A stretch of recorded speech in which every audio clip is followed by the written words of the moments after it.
Hi, everyone. Welcome back to WorkTech. It's George LaRocque, and I'm excited to introduce you to another company that I've been working with for a while that came through Impact WorkTech, our Accelerator.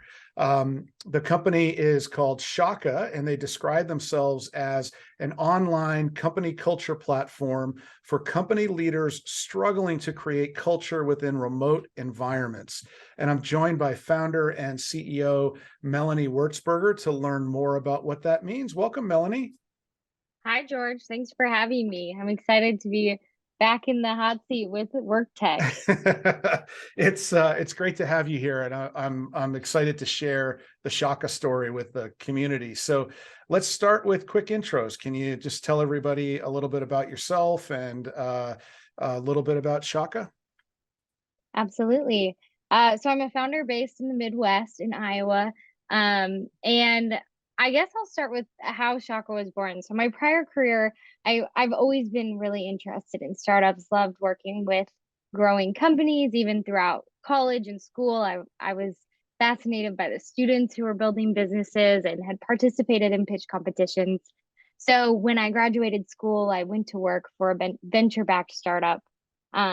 Joined their sales team and then got moved on to finance, and was with them while they really took off, grew and scaled from around 75 to 500 employees while I was with them and raised $60 million.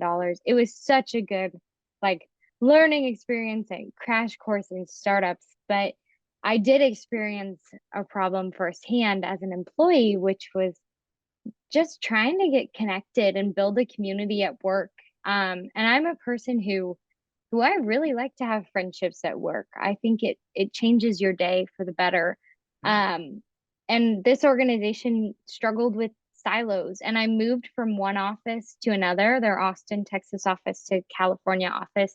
And I was shocked that when I showed up in California, how few people I knew because we just didn't have intermingling going on.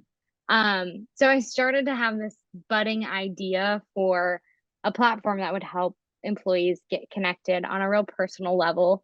Um, I saw that it could have a financial benefit to an organization because I could see the cost of turnover that was happening at my organization. People were leaving us, and I knew it was because we hadn't built a good sense of community. Um, and then ultimately, when COVID hit, we started building Shaka. And I've been doing that since. I'm the CEO, a co-founder. I have a team. I wear many hats, most recently software engineer, but also sales and financial analyst and all the things a founder usually does.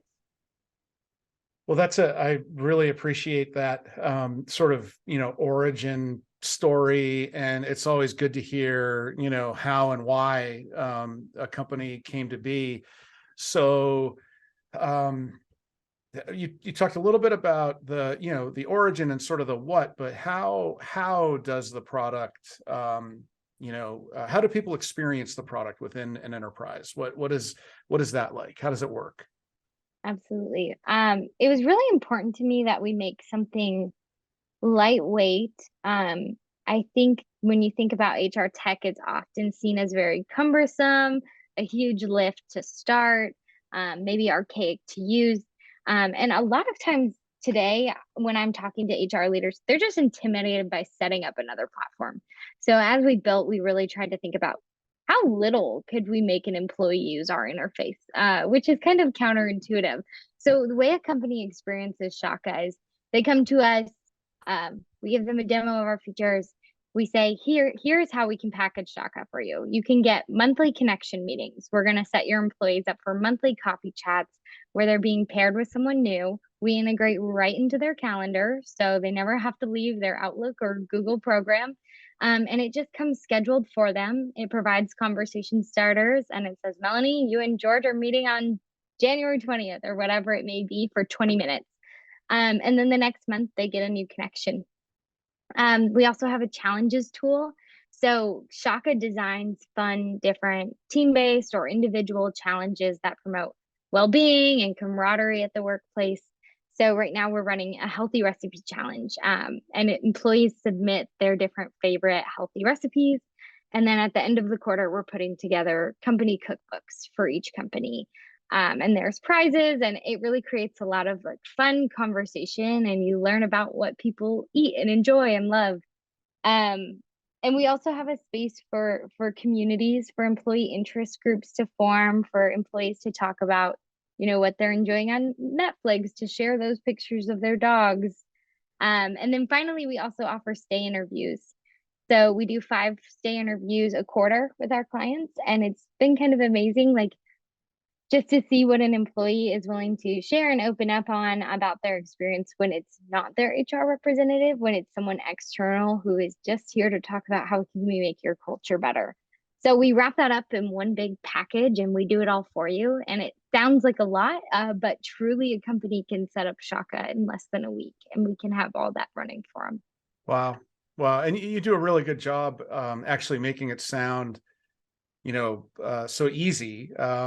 But this is a really big issue. I mean, I sit over a HR community of about 13,000 people, and there's a constant dialogue. It always comes around every week, a few times a month, around connections, around leaders being more connected to their teams that are more distributed now than ever. The on again, off again remote thing, and what tools can we use to help with that? And it sounds like that's where this fits. Is there any, or I would say, what is the science behind this, or however you would take that, what's driving the connections? Yeah. So one, we focus a lot on belonging. So with all of our users, we track, like, are they tracking an increase in belonging at their organization? And 80% of users who have used Connections for 3 months are reporting an increase in belonging at their organization. We've seen how highly correlated that is to engagement and retention. But we have more data to be built into our product. Of course, we're a startup and we're trying to figure out, like, how can we put more metrics behind these things to make sure we're showing these improvements. But getting down to like the core science of it, if you rewind back to the origin story I shared of when I was creating Shaka and had this problem at work, my mom had actually also invited me to do an online class with her offered by Yale called The Science of Well-Being. It was offered by Laurie Santos. Um, and it was so interesting because I was going through this course and there was a section about how they did this lifelong study on people, and the people who had the closest friendships and community for a long period of time reported to be happier. They felt it was the ingredient to happiness. She had a whole nother section around these psychology studies that had been done that measured happiness when you talk to a stranger, and how you think you're going to feel worse when you sit down on a bus and the seat next to someone and you talk to them. You're like, that sounds miserable. I don't want to talk to that person. But actually, they had this huge jump in their happiness Yeah. scores when they talked to a stranger.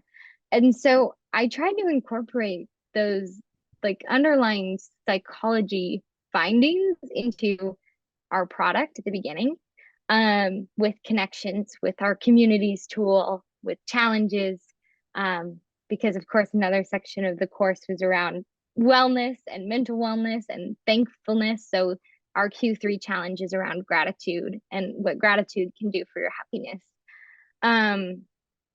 But I don't know if anyone's fully solved this issue. And one thing you mentioned is like, this is a hot topic in HR tech. There's lots of mental health tools coming out. There's lots of wellness challenge tools coming out. There's other coffee chat tools. And I think why no one has solved it is like no one tool solves the problem.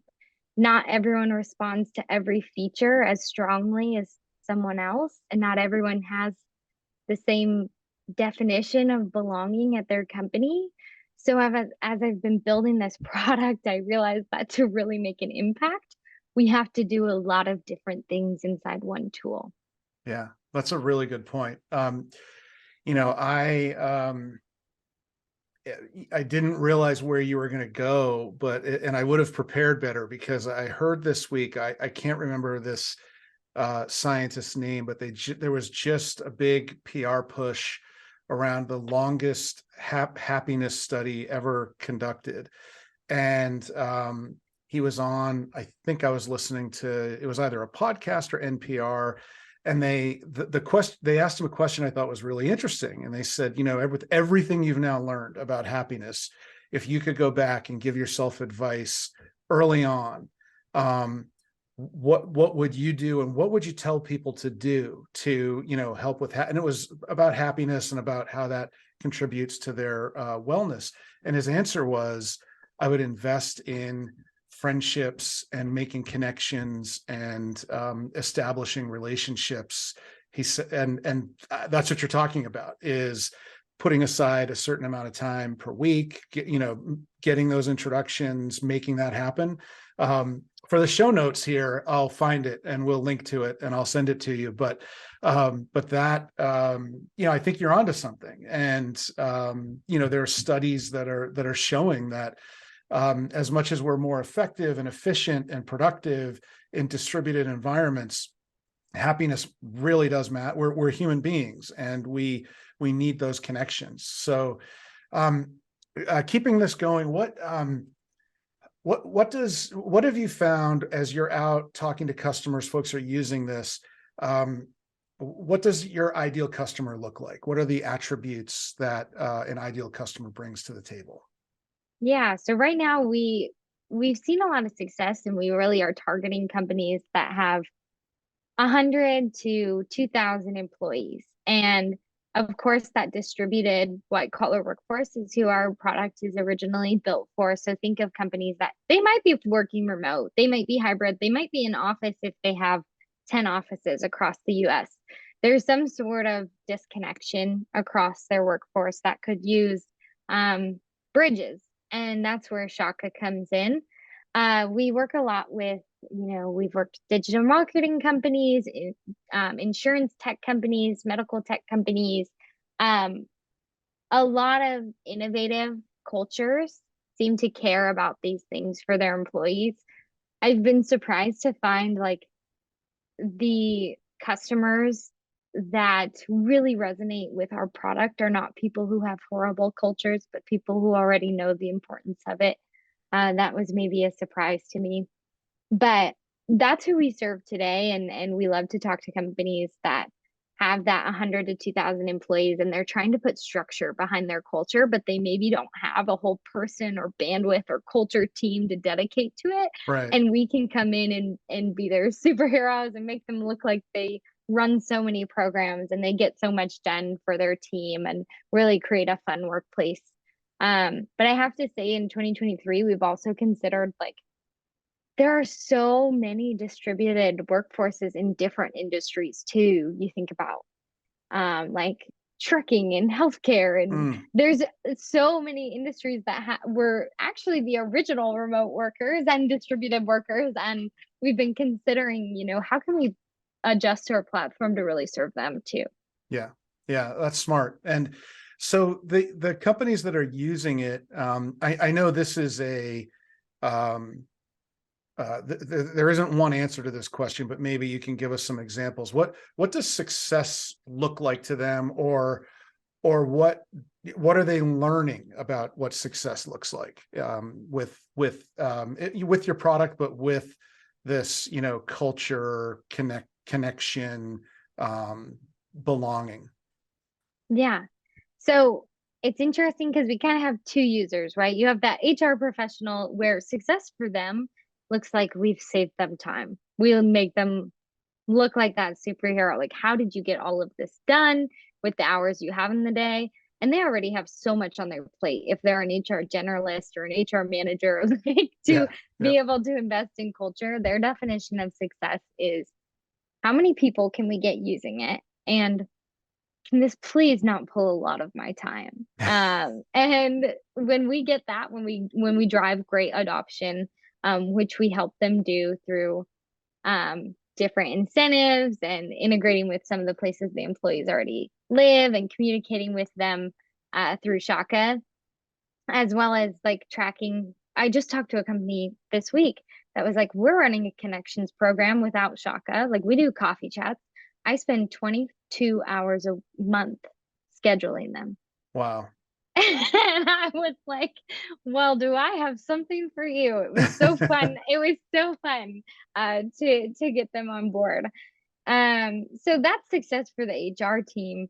But for the employee, it really comes down to like what stage of their career are they at? Do they like feeling like a mentor? Like we've had VPs who have reached out and said, I stopped taking time to do this. I stopped taking time to meet our our entry and mid-level employees, and it has become the best part of my month every month. And then I've gotten emails from the employee who's only been at the company 6 months, and they've said, I just got to have coffee with our CEO. Shaka put me in a seat that I never would have gotten to be in.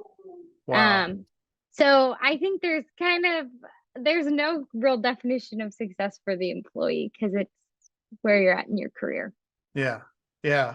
That's great. I think, like I said, I know there's no one answer to that because culture is unique to each environment that you're in. So, Yeah, and I guess sorry to interrupt, but I missed one other thing for the business. We track retention changes. So often that's their data, but like the ultimate success is that you save money because you're not losing employees. right. And I guess I should have led with that, but I find more passion in the other two answers. Okay. Well, that's fair. Um, okay. So I'm going to ask you what's next for the product, but before that, um, I'm going to ask you a question that I already know the answer to, but I think I might have been like, maybe I was like the only person that didn't know this when I first met Shaka, but, and it's staring me in the face or right, it's behind you right now. What is Shaka? What is it? What the name? Tell everybody about the name. I thought that was pretty cool. Yeah. Um, so we'll probably have some listeners that aren't seeing the camera. So the shaka is the hand symbol. You often see like surfers do it, your pinky and your thumbs out. Um, and in many times in the US, it's known for like the hang loose sign, but that is not what it really means in Hawaii. In Hawaii, where the word shaka is from, it means welcome to our community. And people wave it out their car window, meaning like everyone's our neighbor. It really represents like friendship and community. So that's why we chose the name, was it represented the brand we wanted to have. And then we also loved that it was, a symbol that people could do on their remote Shaka calls and we could get pictures of it. And it's become a like really fun, lighthearted brand, which I think represents our product well. Yeah, that's great. And I remember wondering what is Shaka, and then it's a great way to name the company, and it's great that the name isn't overly descriptive, like it's meaningful, and so you can grow with that, and good choice. So what's next for Shaka? Whether it's the company, the product, or both, what's in your sights right now? Absolutely. So going into 2023, we're doing a lot of promoting our product. We just released a Slack integration. So we want to get as many teams up and running as on that as we can. In terms of what we're building, we are working on the team side of that integration now. And we're also working on more ways to really track some of those changes and metrics in our product around employee sentiment without becoming a surveying tool. That's not our goal, but we want to be able to have a good way to measure the changes. Looking a little longer term into the future, we've talked about mentorship relationships and how those are in many ways like connections. Um, but it's really focusing on that senior to less senior role and making sure people are paired with someone they want to step into and laying out a foundation and curriculum for them. Another cool thing that we are building is, so we have our connections tool, and right now it's powered by it looks at your department, it looks at your tenure, it looks at your office location. All these things feed into our algorithm so that you're paired with someone new, and it calculates in your availability. But what we really want it to calculate in is your interests and people that we think you'd likely truly become friends with. So another step for Shaka next is to make those pairings more intelligent and more informed. so that the connections feel less random and feel more like you've been paired because you both play an instrument, you've both been in theater before, your personalities would likely match. That's great. That's great. Well, that's a lot. That's a lot. Yeah. I think it's interesting you mentioned the not becoming a survey tool, but providing more insights. And it sounds like you're already in the flow of work with Teams and I'm sorry, with Slack, and then you're moving to Teams. I just thought I was listening to you, I was thinking it's sort of like providing insights in like the flow of belonging or connection. Like that's an interesting place to be, and how you can capture insights that you're just not going to get on a pulse survey. So Hmm. that's I like your approach. So where can folks go if they want to learn more? What's the best place? Absolutely. We'd love to have them visit us at joinshaka.com. So that's our website, www.joinshaka.com. Um, I'm Melanie. There's a contact form on there. They're welcome to reach out or find me on LinkedIn. I'm sure that you usually provide that in the description tag. But we would love to hear from them and see if Shaka could serve their company or help them in any way. Yeah. Well, Melanie, thank you for your time. I know how busy you are. I know how busy it is, driving a company like this. I really appreciate your coming to WorkTech and telling everyone your story. It was fun. It's always good to talk to you, George. Thanks. You too. And thanks everybody for watching or listening. And until next time.